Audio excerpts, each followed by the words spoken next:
पवन एवं ज्योति जे कि बुढ़ी भेष धरी जीवन को बेहोश अवस्था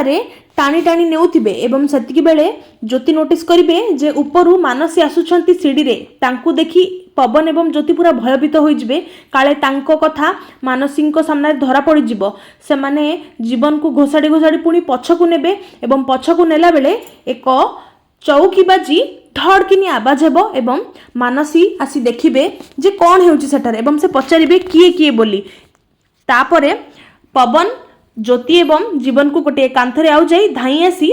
मानसी गोड़ तले पड़ी पवन कहिबे मानसी मते क्षमा कर दियो काली पाई एवं से समय रे ज्योति एकोटिया जीवन को संभाळुथिबे बेहोश अवस्था रे पवन कहिबे प्लीज मो छुआर किछि भी भूल करबनी किछि भी असुविधा करबनी मु बेसी भावुक होई तुमको याड सेडू कहि देली मो किछि भी एभली भूल काम करबिनी तापरे मानसी कहिबे भलो हला तुम बुद्धि घर धरिला नहले तो मु भाबिथिली तुमको मु पाने देबी एहा भाबी पवन मन मन भाबुथिबे फसीगला एवं पवन कहिबे चलो जिबा पूजा करिबा मु एभली भूल आ केबे भी करबिनी